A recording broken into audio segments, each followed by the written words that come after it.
Josh P. Hey, there he is. Looking good. What's happening, you bad motherfucker? Dude, not much, man. Just getting back in the groove, baby. You getting Things on are stage? opening up. You getting on stage? I'm trying my best. Oh, shit. My bad. First of all, I got to give you props. Get it sturdy for you here. You're sticking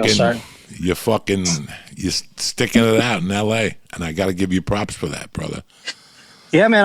I was presented with the choice of moving, and then it was removed. So I found myself with the hey, I guess I could go wherever I want, really. But then I just figure like, fuck it, man. I'm gonna stay and stick it out and see what happens. I just got here. It kind of feels like still so, and now maybe LA comes down to my level a little bit. You know what I'm saying? We level up a little together. I'm coming up, it's coming down. So yeah. I see the lineups, and I see a lot of people are missing, and I'm happy for a lot of the young guys that stayed. It looked dark for a while, but nobody knew where comedy was going.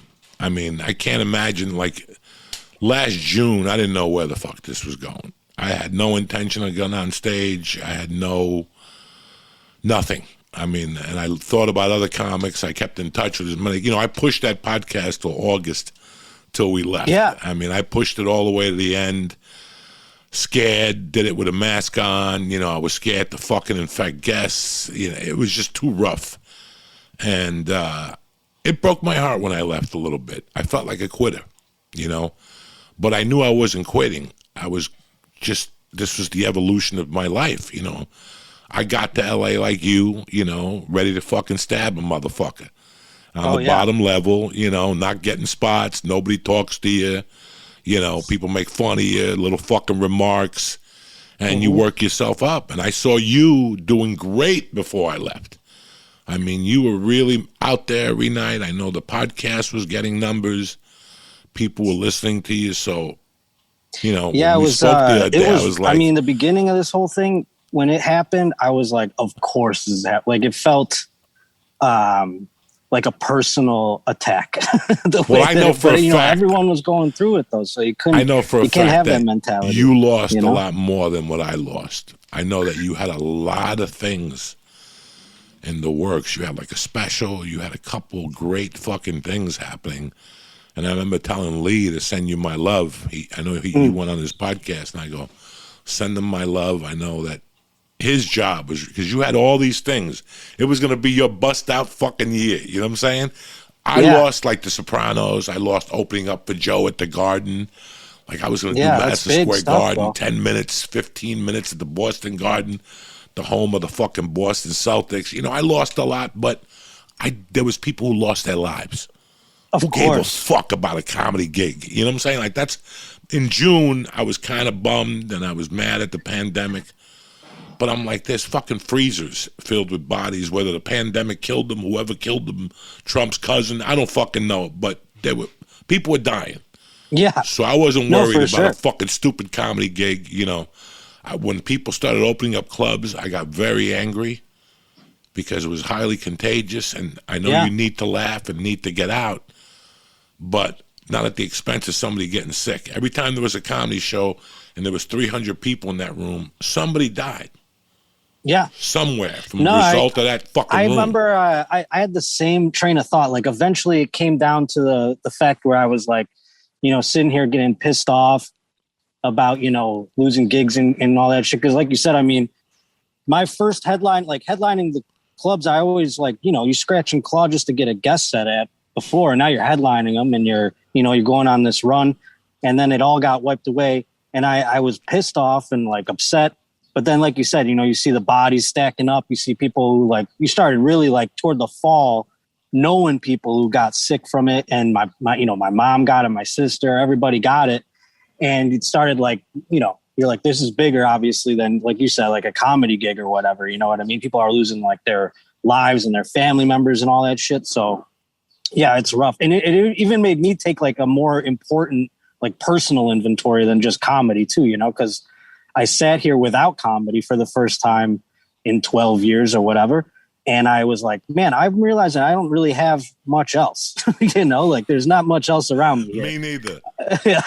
So, I mean, but you got, you know, your daughter, you got your wife and everything like that. I realized, you know, I've been running around these past 12 years chasing a certain dragon, and I wasn't really putting the things into place to have a life outside of that kind of thing. And I need to like concentrate on that a little bit more, you know?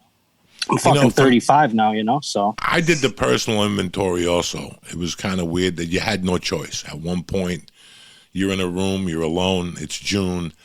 When the pandemic first started, I got to be honest with you, I was happy they were canceling gigs. I'm like, at least cancel till June. We'll be back in July or whatever. You know, I could do Vegas and this. And then I just, I lost. Like, I was like, there's so many bad things happening.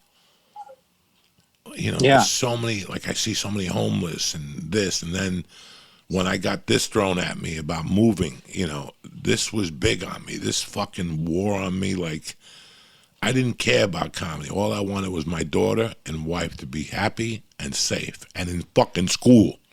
And in fucking school. That was my thing, you know. So this move for me, like Austin